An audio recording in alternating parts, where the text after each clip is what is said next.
Bem, amigos, estamos de volta, terceiro bloco.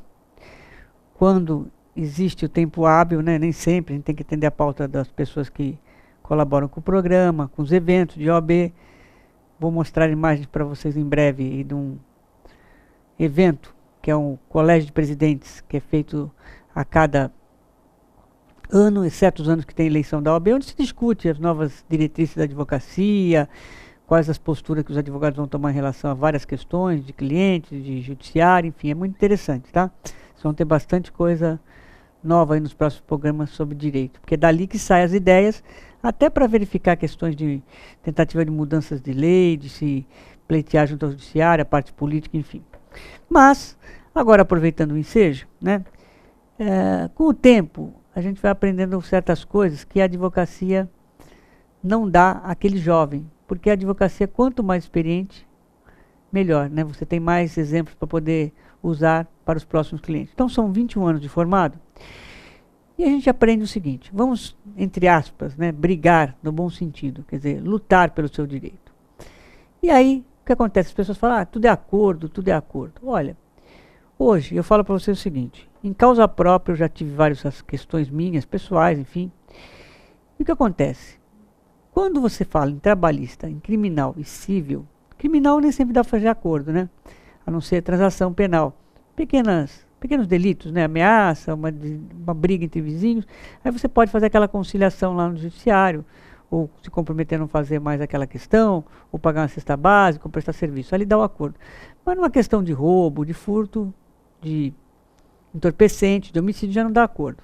Na trabalhista existe a possibilidade de acordo, e no civil, em família, ou até em questões de cobrança, enfim, dá acordo. Por que eu falo para vocês que a gente muda a questão, né? Hoje a gente vê tantas entidades tentando isso. Nós temos aí o juizado especial, e verificamos as universidades que também criaram espaço para o juizado especial. Mas mesmo com essa questão de ser célere, ser rápido, não é assim que funciona. Porque as pautas estão realmente já compromissadas, né? O juiz tem outras questões para resolver também, às vezes ele tem que dar sentença em outros processos. Tem juiz que trabalha, às vezes, numa vara e colabora na outra, até no Tribunal de Justiça, que é uma instância superior.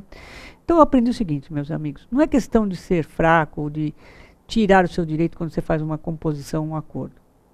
É que, às vezes, o desgaste é tão grande. Vamos, por exemplo, numa trabalhista. O direito que tarda não é direito. Então, você está desempregado, você tem uma questão trabalhista e você quer aquele valor total. Você pode perder a ação, né? A ação tem dois lados. Então, às vezes, um acordo facilita. Uma questão de família. Você, às vezes, tem uma briga judicial por um alimento. Por mais que, às vezes, uma parte fique a fim de um valor e a outra parte não queira pagar o valor, você tem que pensar mais à frente. Quanto mais discussão você tiver numa questão de alimentos, quanto mais discussão você tiver na questão familiar, lá para frente isso não vai poder retroagir, ou seja, aquela animosidade, aquele desgaste vai ficar. Então, hoje eu falo para vocês o seguinte: quando você escutar um juiz ou um conselheiro falando tentar acordar, não. Está vendendo a minha ação, está me prejudicando? Não. É que quem trabalha nesse meio sabe as dificuldades de se encaminhar uma petição de papel. Ah, mas agora é eletrônico, doutor. Sim. E o eletrônico só tem um funcionário para fazer a digitalização, para cadastrar. O digital ainda tem juiz e pessoas que não fizeram curso, que ainda tem dificuldade com a questão de computação. Então, não é porque é digital que é rápido, né? Porque o ser humano tem que dar lá o comando para autorizar a entrada no sistema, para que depois vá para o promotor e juiz. Então, o digital acaba dando uma ilusão de que a coisa é rápida, sem contar a dificuldade enorme de advogados que tinham problemas, às vezes, de se interagir com o computador. Eu mesmo também tenho dificuldades, ou mesmo quando você vê que os equipamentos são velhos, ou o sistema que o Tribunal de Justiça utiliza também não é aquele mais adequado, ou quando você verifica que as pessoas não se prepararam para isso, né? Você vai numa audiência, na trabalhista anos atrás tinha um monitor. O juiz ficava digitando, ou a escrevente de sala ficava digitando, eu ficava lendo. Eu já fui fazer audiência digital que não tinha isso para mim. O que adianta ser digital? Eu não estou vendo o que está acontecendo na audiência. Eu estou vendo o que a juíza está falando, mas não estou vendo o que ela está pedindo para a funcionária digitar. Então, toda essa falta de aparato, essa falta de equipamento, nós tivemos números de processo, 2 números, que o tribunal, até se acertar, teve essa dificuldade da empresa que fazia essa manutenção de site. Deu um treinamento aos funcionários? Sim. Mas os problemas aparecem. O funcionário, às vezes, fica carente. E são funcionários, às vezes, já com idade, que tem mais dificuldade de usar o computador. Funcionários, às vezes, que estão afastados de problemas de saúde, uma alerta, no tempo que se digitava muito, né, máquina de escrever. Ou funcionário que tira férias, ou que tem licença maternidade. Então, O ser humano ainda não substituiu a máquina. Então, volto a falar para vocês. Quando estiver numa audiência, ou quando estiver num conciliador e falar acordo, ceda um pouquinho. Porque você evita um desgaste no judiciário, você evita um desgaste na sua saúde, e de repente você recebe alguma coisa que lá na frente você não vai receber. O que adianta você ter uma ação milionária, como eu tenho, de empresas falidas? É o chamado ganha e não leva. Não adianta você pegar uma empresa que está falida, aí, tipo bancos que fecharam, né? Foram vários, você entra com a ação. Como é que você vai receber se o banco não tem patrimônio? Né? Hoje em dia, só para vocês terem uma ideia, as coisas vão mudando, vocês não ficam sabendo. Tipo uma Caixa Econômica Federal. Eles não têm, às vezes, mais sede própria, eles têm coisas alugadas. Ou seja, você vai penhorar o quê? Né? Então eles vão começando a mudar a forma de trabalho. Teve um caso recente, só para vocês terem uma ideia, né? Posso falar, porque é público notório, da Globo, que teve uma ação penhorado os seus direitos de transmissão, que eles estavam já adiantando para os clubes, né? Então, o que aconteceu? Entraram com uma ação judicial, viram que o clube não tinha dinheiro, então bloquearam a parte da renda que a Globo daria para o clube. Aí a Globo já está falando o seguinte, não vamos mais adiantar valores de imagens, de exibição de jogos para os anos seguintes. Então as empresas têm verificado que as ações sempre vai onde tem dinheiro, né? Então eles têm tirado todo esse aprendizado, digamos assim, e feito modificações. Então não adianta você pegar uma ação de 5 milhões e falar, opa, estou com 5 milhões numa ação contra uma empresa grande. E a empresa às vezes não tem patrimônio para cá. Ou ela faliu.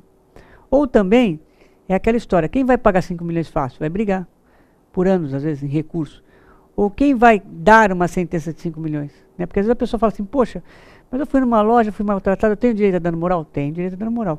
Mas não adianta você pedir 1 milhão, que o juiz não vai dar 1 milhão. Ele pega um parâmetro, ele vai dar lá 5 mil. Aí você fala, doutor, então, mas 5 mil para mim vale. Não, claro, a sua moral, o seu desgaste vale. Se essa ação demorar 10 anos, 5 mil não valeu para você. Então, às vezes, num valor de 2, 2,5, que você receba, que você possa fazer uma coisa, vale mais a pena. Então, eu sempre falei que a matemática ajuda até na parte de humanas, que é a área do direito. Que nem todo advogado gosta da matemática, né? Normalmente a pessoa vai para o direito que não gosta da matemática. Então, eu faço muita conta. Hoje, só para vocês terem uma ideia, a profissionalização da advocacia é tão grande que antigamente os advogados pegavam ação previdenciária e entravam com a ação. Hoje os advogados já perceberam que não adianta brigar 10, 12 anos, que eles vão ganhar R$1.000, 30% do honorário, vai ganhar R$300 por 10 anos. Ou seja, ele pagou para trabalhar. Então os advogados previdenciários profissionais, que eu não faço, mas tenho colegas que fazem, eles fazem o seguinte, eles verificam quanto você tem de diferença, calculam, e aí sim eles entram com a ação contra o Estado. Porque o Estado, vocês sabem que recorre até a última instância. E depois você ganha, você tem a chamada e maldita parte do precatório. Então, quando você pega uma ação de INSS, poxa, doutor, eu tenho direito. Mas se você tiver direito a R$1.000 e demorar 10 anos, mas doutor, não vale a pena para mim, ou vale a pena para o senhor não quer. Não vale a pena o desgaste de 10 anos você fazer. Então, até isso, as pessoas que trabalham na área, os advogados, os colegas, têm que se preocupar. Então, hoje é a modernidade. Nos Estados Unidos, não se entra com a ação que sabe que vai gastar muita demanda de tempo, de funcionários, de custas judiciais. Então eles têm aquela famosa parte de conciliação. O Brasil utilizou muito essa questão de outros países, né? Até o nosso direito foi importado de outros países. Mas aos pedaços, né? O juizado especial aqui, que é a Lei 9.099, que já devia estar plenamente implantada, a gente tem dificuldade nos juizados especiais, né? Os chamados pequenas causas, a gente tem dificuldade nas conciliações do INSS, temos dificuldades em questões de processos tributários. Por quê? Porque às vezes você faz um acordo com a prefeitura, mas a prefeitura não interage junto com o judiciário. O sistema de cobrança da prefeitura não está ligado ao judiciário. Então você faz o acordo no judiciário, ou vice-versa, e um não informa o outro, você continua com o problema. Então, nós temos muitas deficiências estruturais. Portanto, falo para vocês, meus telespectadores, quando for pegar uma ação, tire um pouco do ranço, tire um pouco da parte emocional e verifique se não vale a pena fechar um acordo. Não é porque esse advogado não gosta de brigar, não. É que não vale a pena, às vezes, brigar anos a fim para você descobrir que você ganhou menos se tivesse pego ou se tivesse levado o valor na conciliação. É minha dica para você, telespectador, pela experiência de anos que eu tenho na advocacia, tá certo? Mas se tiver que brigar também, a gente briga. Bom, acho que eu até estourei o tempo hoje. O Direito de Cidadania de hoje fica por aqui. Mas você já sabe, temos um novo encontro na semana que vem, nas reprises, encaminhe sua sugestão. Estamos chegando no final do ano. De repente podemos aí gravar em Curitiba, como já gravamos lá o coral, ou podemos fazer uma apresentação de balé, enfim. Fica a dica para você pedir, quem sabe o Direito de Cidadania consiga conciliar e atender você, telespectador, que é a nossa razão de existir. Direito de Cidadania, programa que é feito assim, com carinho para vocês e sem juridiquês. Até o próximo programa.